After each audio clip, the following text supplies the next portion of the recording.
Riječ je o jednoj veoma vrijednoj knjizi, istraživačkom radu nastalom na proučavanju pisanih materijalnih ostataka, uglavnom dokumenata suvremenih koji direktno i izravno govore o devširmi, odnosno o ubiranju i regrutaciji mladića u vojni red janjičara u Osmanskom carstvu. Knjiga mijenja dosadašnje poglede jer je riječ o jednoj dosta kontroverznoj temi. Dr. Aladin Husić je ovdje sasvim trezveno i jasno i nedvosmisleno pokazao da se toj temi vrijedi pristupiti na jedan drugčiji način, odnosno da izvori o tome govore nešto malo drugčije. Ova knjiga, dakle, na jedan krajnje usredsređen, cjelovit način, fokusiran način propituje jedno vrlo važno pitanje iz naše historije, osobito historije osmanskog perioda, historije koja na neki način, u nekoj formi dan danas traje.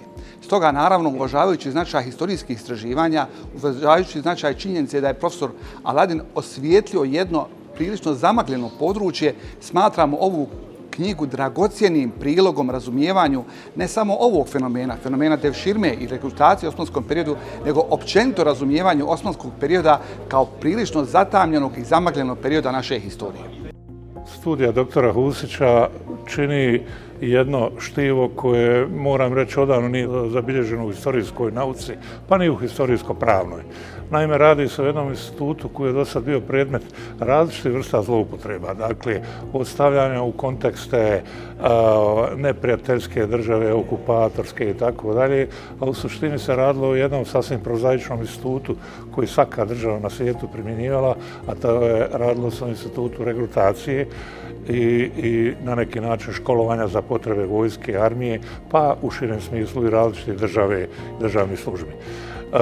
Vrijednost ove studije u tome što je ona bazirana na izvornoj građi. Dakle, radi se o izvornim dokumentima koji regulišu ovu oblast iz onog perioda kada je Osmanska država bila u ekspanziji i radi se dakle o onom sistemu janjičarske službe, dakle ono što bismo danas nazvali aktivnom vojnom službom, dakle i to je način ulaska Bosanaca u tu službu je bio specifičan, vrlo jasan, vezan za kategoriju punoljetstva, bez ikakve prisile, bez onih uobičajenih floskula koje smo do sada imali u našoj literaturi, a moram priznati da je autor dr. Husić se sa takvim floskulama obračunava vrlo temeljito i argumentirano. Inspiracija i poticaj za razmatranje ovog pitanja došla je pomalo neočekivana kao i neke druge teme kojima sam se ja bavio. Naime, 2016. godine priređivan jedan skup o Sokolovićima u kojemu sam ja trebao da dam neko uvodno izlaganje o devširmi kao nečemu, kao temi koja se tiče izravno i njih. U tom smislu za mene je bilo deplasirano da prepričavam one stereotipne propovjedi o tome kako se odlazilo u janjičare i kako se taj proces odvijao na našim prostorima. Ja sam, rekao bih, zasukao rukave, uronuo u to pitanje nešto ozbiljnije nego što su to radili moji predvodnici i naravno onda sam se susreo sa neočekivanim rezultatima koje sam želio da ponudim javnosti. Istražujući to pitanje zapravo odgovorio sam i sebi na mnoge nepoznanice s kojima sam se susretao tokom čitanja različitih tekstova.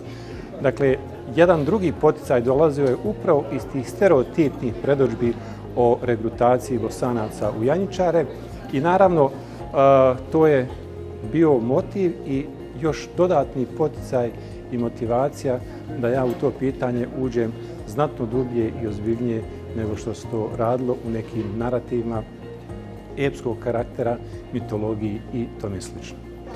Uvažavajući intelektualni istraživački opus profesora Aladina Husića, mi naravno i reference koje je do sad dosegao, djelo koje večeras predstavljamo, mi nimalo nemamo sumnje da će u njegovom narednim istraživačkim poduhvatima on još dublje osvjetljavati neka značajna područja naše historije, naše kulture.